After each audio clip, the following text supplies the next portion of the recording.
বাংলাদেশে উপাত্ত নিয়ে তথ্য নিয়ে একটা বড় ধরনের অনাস্থার জায়গা তৈরি হয়েছে এবং এটা যখন একবার তৈরি হয় তখন আস্থাটা ফিরিয়ে আনা বেশ কঠিন হয়।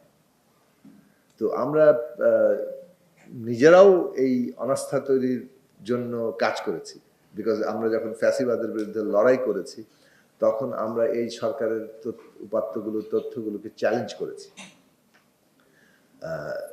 বাস্তবতার সাথে যেহেতু তথ্যপাত্য মিলছে না এবং সে কারণে আমরা প্রশ্ন তুলেছি যে এখানে অনেক ম্যানিপুলেশন আছে। সেই ম্যানিপুলেশনের জায়গাগুলো বর্তমান সরকার করতে চায় না।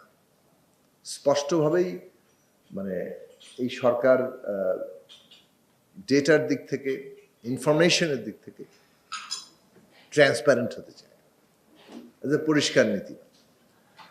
সরকারের লক্ষ্য হচ্ছে যে আমরা দেশে কার্যকর একটা উন্নতি যাতে হয় তার জন্য আমাদের সুস্পষ্ট পরিকল্পনা আছে এবং সেই পরিকল্পনা বাস্তবায়নের জন্য পরিষ্কার এবং ডেফিনেট যাকে বলে যে কর্মপদ্ধতি আমরা তৈরি করার চেষ্টা করছি।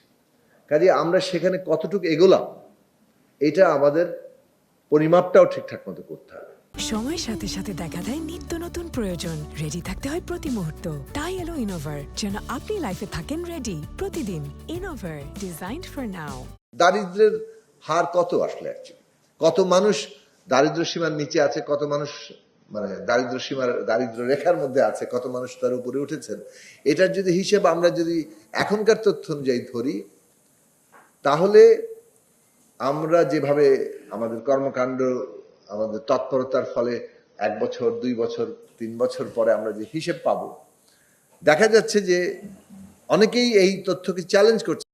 দারিদ্র সীমার নিচে কতজন আছেন সেই শতাংশ নিয়ে, এবং এর ফলে যেটা হচ্ছে যে দেখা যাবে যে আমরা যখন রিয়েল ডেটা পাবো, কোয়ালিটি ডেটা হবে, তখন আমাদের কর্মকাণ্ডের ফলে যে প্রভাব, এসব সত্ত্বেও কিন্তু দারিদ্র হার আমরা সংখ্যাটা এরকম হতে পারে যেটা আসলে কমলো না। কারণ এই বিবিএস এর তথ্য অনুযায়ী দারিদ্র এবং অন্যান্য সমাজে সিভিল সোসাইটি, বিভিন্ন প্রতিষ্ঠান, গবেষণা প্রতিষ্ঠান, এমনকি অনেক ক্ষেত্রে মিডিয়া অনেক দারিদ্র সীমার নিচের হার এক জায়গায় নেয়। তাহলে আমাদের এগুলো সমস্যা সৃষ্টি করবে। মোদ্দা কথা মানে গুণগত দিক থেকে যদি ভালো উপাত্ত না থাকে, কোয়ালিটি ডেটা না থাকে, তাহলে আসলে তার থেকে আমরা যথাযথ ইনফরমেশনটা পাবো না।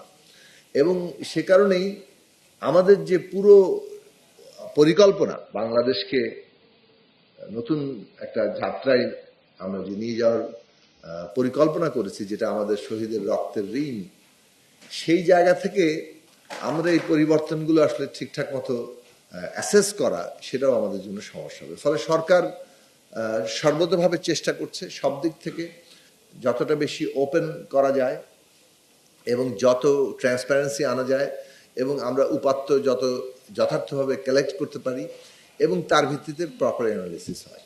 আমরা কতটুকু এগোলাম এটা পরিমাপ করা আমাদের জন্য জরুরি, কেননা ইন দি প্রসেস আমাদেরকে we have to correct even the course. আমাদের যদি কোর্স কারেকশনের প্রয়োজন পড়ে, সেটা আমাদের অর্থনৈতিক নীতির ক্ষেত্রে, সেটা অন্যান্য যে কোনো সিদ্ধান্তের ক্ষেত্রে, সেটাও কিন্তু এই যথার্থ তথ্য আমাদেরকে সে বিষয়ে সাহায্য করবে।